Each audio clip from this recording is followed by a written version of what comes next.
வந்து அமெரிக்காவுக்கு ஜாபுக்கு போன ஒரு தம்பதி, ஹஸ்பண்ட் அண்ட் ஒய்ஃப், இரண்டாம் உலகப் போர் நினைவு சின்னமாக இருக்கக்கூடிய ஒரு இடத்துல அமெரிக்காவில் போயிட்டு ரீல்ஸ் மோகத்தில் அங்கே நின்று அவங்க ரீல்ஸ் வீடியோ ஷூட் பண்ணி அப்லோட் பண்ணியிருக்கிறாங்க.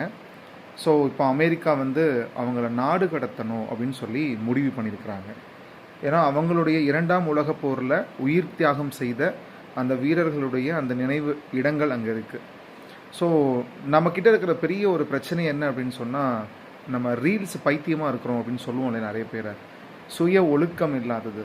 ஒழுக்கம் அப்படின்னு சொன்னால் எல்லா வகையிலையுமே வரும். நம்ம ஒரு நாடு விட்டு வேற ஒரு நாட்டுக்கு போயிருக்கிறோம் அப்படின்னு சொன்னால், வேலைக்காக, நம்ம குடும்பத்தினுடைய வருமானத்திற்காக, குடும்பத்தை வாழ வைப்பதற்காக நம்ம அங்கே போயிருக்கிறோம். ஏன் போனோன்னே தெரியாமல் அங்கே போயிட்டு நீங்கள் அவங்களுடைய வரலாறு என்ன, அந்த இடத்துல அவங்க என்ன வச்சுருக்கிறாங்கன்றதும் தெரியாமல், ஏதோ கிடைச்ச இடத்துல போய் நான் ரீல்ஸ் பண்ணுறேன், எல்லா இடத்துலையும் நான் ரீல்ஸ் பண்ணுவேன். இது இந்தியாவில் நிறைய இடங்களில் கேஷுவலாக நடக்குது இல்லையா? ஹாஸ்பிட்டல் நடக்குது. இந்தியாவில் கோவிலுக்குள்ளேயே ரீல்ஸ்லாம் எடுக்கிறாங்க நிறைய பேர் அப்புறமா மன்னிப்பு கேட்குறேன் அப்படின்னு சொல்கிறாங்க. ஸோ இதெல்லாம் ரொம்ப தப்பான ஒரு விஷயம். இவங்களுக்கு இது தேவையா அப்படின்னு கேட்டால், இது அவங்களே தவளை தான் வாயால் கெடுன்ற மாதிரி அவங்களே இதை வர வச்சுக்கிட்டது. இப்போ நாடு கடத்தினாங்கன்னா அவங்களுடைய வீசாலேருந்து எல்லாமே கேன்சல் ஆகிடும். இதுக்கப்புறம் அவங்க சொந்த நாட்டிலே தான் ஏதாவது வேலை பார்த்து பொழைச்சிக்கிற மாதிரி இருக்கும். இது அவங்க ஃபேமிலியிலேருந்து எல்லாருக்குமே தெரிஞ்சிருக்கும். இது ஒரு பெரிய அவமானமாக நினைப்பாங்க எல்லாருமே. எதுக்கு தேவையில்லாமல் போய் அவங்களுக்கு அந்த புத்தி வந்திருக்குமா, ஐயோ நம்ம தப்பு பண்ணிட்டோமேன்னு அவங்க யோசிச்சிருப்பாங்களான்னு எனக்கு தெரியல. இந்தியாவுக்குள்ளேயும் இந்த மாதிரி நிறைய பேர் நம்ம இருக்கிறோம். ரயில்வே ஸ்டேஷனில் இல்லைனா ட்ரெயின் வர்ற இடத்துல, ரயில்வே ட்ராக்கில் போயிட்டு நின்றுட்டு ட்ரெயின் பக்கத்தில் வரும்போது செல்ஃபி எடுக்கிறேன்னு சொல்லிட்டு டான்ஸ் ஆடுறது, அதில் அடிபட்டு சத்தவன் நிறைய பேர் இருக்கிறான். ஸோ இந்த மாதிரி எல்லாத்துக்குமே ஒரு அளவு இருக்குது இல்லையா? சுதந்திரம் அப்படின்றது எல்லாத்துக்குமே இருக்குது. ஆனால் நான் என்னனாலும் பண்ணுவேன், எல்லாமே என் சுதந்திரம் தான் அப்படின்னு சொன்னால் அதை யாரும் ஒத்துக்க மாட்டாங்க. ஸோ அதுக்கான விலை தான் இப்போது நாடு கடத்த வேண்டிய விஷயத்துக்கு அமெரிக்கா யோசிச்சுட்ருக்குறாங்க. ஸோ எல்லாருமே கொஞ்சம் சுய கட்டுப்பாட்டோடு இருப்போம். ரீல்ஸ் பண்ணுங்கள், உங்களை யாரும் வேண்டான்னு சொல்லலை. ஆனால் எல்லாத்துக்குமே ஒரு லிமிட் இருக்குது. இந்த லிமிட் தாண்டும் போது ப்ராப்ளம் அவங்களுக்கு தான் அது க்ரியேட் ஆகுது. ஸோ பி சேஃப் எல்லாருமே. அவங்கள நினச்சி வருத்தப்படுறதா இல்லை சந்தோஷப்படுறதா அப்படின்னு எனக்கு தெரியல. ஏன்னா சந்தோஷம் அப்படின்னு சொன்னால் அவங்களுக்கு இந்த தண்டனை தேவை தான். ரெண்டாவது வருத்தம் அப்படின்னு சொன்னால் அவங்களுடைய ஜாப்லேருந்து எல்லாமே இப்போ கொலாப்ஸ் ஆகிருக்கு. ஸோ இறைவன் தான் எல்லாருக்குமே நல்ல புத்தி கொடுக்கணும். தேங்க்யூ. அமெரிக்காவுக்கு ஜாபுக்கு போன ஒரு தம்பதி, ஹஸ்பண்ட் அண்ட் ஒய்ஃப், இரண்டாம் உலகப் போர் நினைவு சின்னமாக இருக்கக்கூடிய ஒரு இடத்துல அமெரிக்காவில் போயிட்டு ரீல்ஸ் மோகத்தில் அங்கே நின்று அவங்க ரீல்ஸ் வீடியோ ஷூட் பண்ணி அப்லோட் பண்ணியிருக்கிறாங்க.